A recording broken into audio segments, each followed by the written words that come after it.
Don Luskin, do I have to obsess over Lehman Brothers, for heaven's sakes? This just strikes me as infantile. I think this whole day's trading was goofy, and I think there are bargains galore right now. It is. I don't even, who are this Lehman Brothers? Who are they? They the guys who make the cough drops? I mean, I don't even get it. Just forget about it. Everything you said is absolutely true. We have really, really great news over the weekend. You know, the Treasury has stepped in and has created a very effective break on this runaway train in the mortgage market and the housing market. We're going to look back on this a month later, and we're going to say this is what made the difference.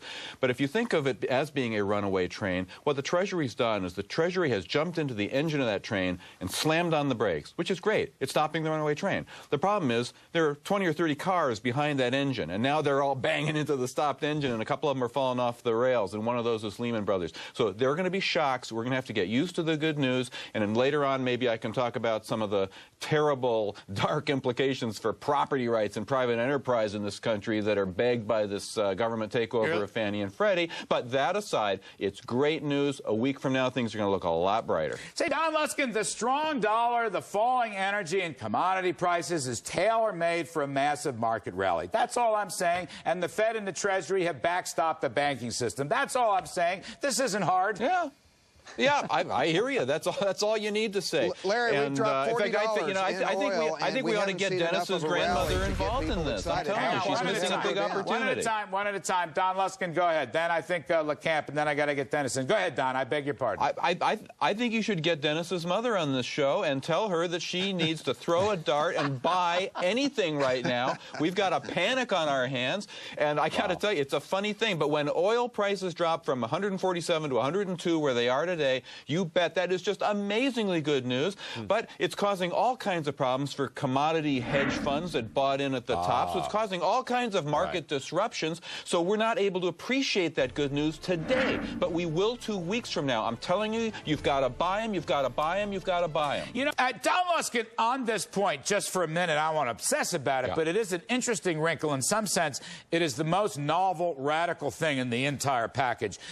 Clearly, the intent is to buy them and get interest rates down. It's a lot like Fed open market operations, but Dennis is right. There's no liquidity effect. Only the Fed creates money. But the Treasury buys them. The Treasury buys them, and by bidding up the price, they're trying to get the rates down. Now, it worked yesterday, Don, or the anticipation of it worked. Do you think this operation can really get mortgage-backed security rates down, Fannie and Freddie rates down? Can it work? Yes, but not for the reason that you're describing. I think it will work not because the Treasury is going to go in there and buy in order, through its own buying action, to actually force the price up in the auction process of the market.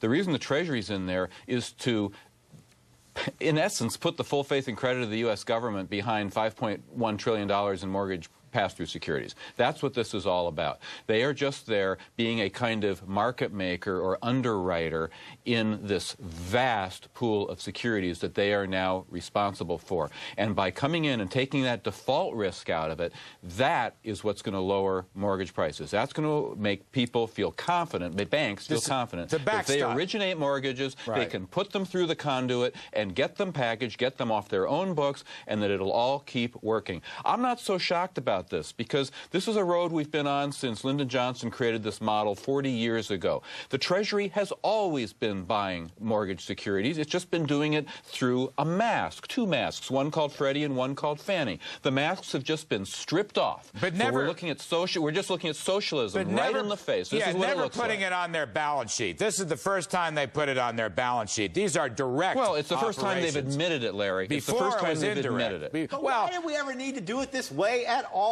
In Britain, home ownership, a higher percentage of people own homes than in the U.S. They don't have a Fannie and a Freddie. And when the Fed in 05 looked at the difference between Fannie, Freddie mortgage loans and jumbo mortgages they weren't allowed to buy, the difference was 0.07 of 1 percentage point in terms of the interest rate. Why do we need this? And maybe not even 7. And they're doing it the wrong way in the first place. They should do it more like they did the RTC, where you partner up with private capital. There's $3.5 trillion in private capital doing nothing on the sidelines. Why not create some sort of a tax break and partner up with private capital to buy this stuff and they split the shut out profits and private return capital. some of They will those do that. profits back to the Time.